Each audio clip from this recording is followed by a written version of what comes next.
Un important tremblement de terre secoue une ville de Chine. 21 millions de personnes sont en confinement et certaines d'entre elles n'étaient pas autorisées à fuir leurs bâtiments.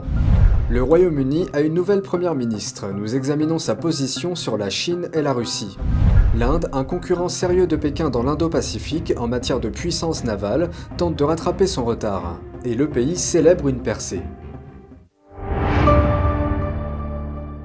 Bienvenue dans Regard sur la Chine. Un petit pays insulaire du Pacifique soutient Taïwan.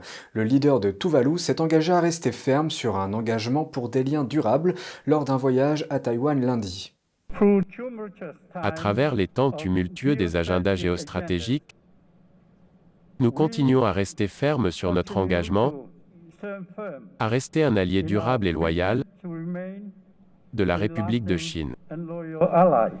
La République de Chine est le nom officiel de Taïwan. Le discours de Nathano survient dans un contexte de tension accrue entre Taïwan et son voisin communiste. Et alors que Pékin tente d'étendre son influence dans la région du Pacifique, Nathano a ajouté que les pierres angulaires des liens diplomatiques entre Tuvalu et Taïwan sont les principes de démocratie, de confiance, de droits de l'homme et de liberté individuelle. Tuvalu a une population d'environ 10 000 habitants et est l'un des 14 pays à conserver des relations diplomatiques avec Taïwan. Tuvalu est également l'une des 4 régions du Pacifique où Pékin et Washington se disputent l'influence. Une province du sud-ouest de la Chine a été frappée par un séisme de magnitude 6,8. Le tremblement de terre a secoué la capitale de la province à 225 km de son épicentre, mais 21 millions d'habitants de cette province sont toujours sous confinement et certains n'ont pas été autorisés à quitter leur maison lorsque la catastrophe s'est produite. Voici ce qui s'est passé. Un tremblement de terre de magnitude 6,8 a frappé la province du Sichuan en Chine lundi après-midi. Selon le média d'État CCTV, jusqu'à présent, le tremblement de terre a tué au moins 46 personnes. Le tremblement de terre a provoqué des glissements de terrain, des pierres et de la terre sont tombées des flancs des montagnes, causant des dommages aux habitations et des coupures de courant. Le Centre chinois des réseaux sismiques a déclaré que l'épicentre se trouvait à environ 226 km de la ville de Chengdu, capitale de la province. C'est là que 21 millions d'habitants sont déjà sous le coup d'une mesure de confinement. Un internaute vivant dans la ville a partagé son expérience pendant le tremblement de terre. Il vit dans une tour d'habitation et a déclaré qu'il n'avait pas prévu de courir dehors pendant le tremblement de terre. Il a ajouté que le gérant de l'immeuble a dit que même pendant le tremblement de terre, fuir l'immeuble violerait les règles locales relatives au Covid-19. Une vidéo en ligne montre que des résidents ont tenté de sortir du bâtiment, mais qu'ils ont été arrêtés par les agents de contrôle de la pandémie. Les travailleurs ont fait valoir que les résidents ne pouvaient pas quitter le bâtiment, même pendant une catastrophe naturelle. Les géants chinois de la technologie rachètent des entreprises de jeux vidéo dans le monde entier. Le géant chinois NetEase a annoncé mercredi qu'il avait acquis le développeur de jeux vidéo Quantic Dream. Le développeur est à l'origine de jeux populaires comme Detroit Become Human et le prochain jeu Star Wars Eclipse. Quantic Dream est une société française. Il s'agirait du premier développeur européen que la société chinoise NetEase possède entièrement. NetEase et son homologue chinois Tencent achètent et investissent dans des développeurs de jeux du monde entier. Au cours du premier semestre de 2021, Tencent a conclu une transaction dans ce domaine tous les 2 jours et demi. Il possède désormais Riot Games, célèbre pour League of Legends, et 40% d'Epic Games, développeur de Fortnite. NetEase est également en train de créer des studios aux États-Unis et au Japon et de passer des jeux sur mobile et sur PC aux jeux sur console. La nouvelle première ministre britannique a été désignée. Liz Truss a accédé à la tête du Parti conservateur britannique, ce qui lui confère le poste le plus élevé de la politique britannique. Elle est prête à adopter une nouvelle approche face à la Chine. Voici quelques éléments pour mieux la connaître. J'ai un plan pour faire de l'Angleterre une économie à forte croissance dans les 10 ans. Qui est Liz Truss, la nouvelle première ministre britannique? La politicienne conservatrice succède à Boris Johnson. Après avoir mené une campagne axée sur la réduction des impôts, la défense du Brexit et une position ferme sur la Russie et la Chine. Ce n'est pas le moment de faire comme d'habitude. C'est le moment d'agir différemment. Nous devons faire preuve d'audace. Voyons comment elle est arrivée au poste le plus élevé de la politique britannique. Née en 1975, Truss n'a pas toujours été une conservatrice. Élevée par des parents de gauche, elle était, à un jeune âge, membre des libéraux-démocrates centristes. Lorsqu'elle était étudiante à Oxford, Truss s'est ralliée aux conservateurs. Elle est entrée au Parlement en 2010 et en 2014, elle s'est installée dans son premier poste ministériel en tant que secrétaire d'État à l'environnement, à l'alimentation et aux affaires rurales sous David Cameron.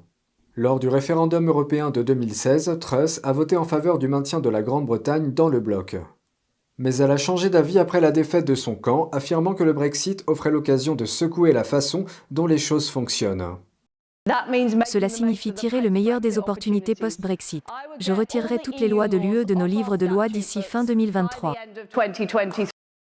Truss a servi sous Theresa May et Boris Johnson à divers postes ministériels. En 2021, elle s'est vue confier un rôle de très haut niveau, ministre des Affaires étrangères. Elle est devenue une critique virulente du président russe Vladimir Poutine. Et lorsque la Russie a envahi l'Ukraine en février, elle a adopté une position très forte. Ce n'est pas le moment de se laisser aller.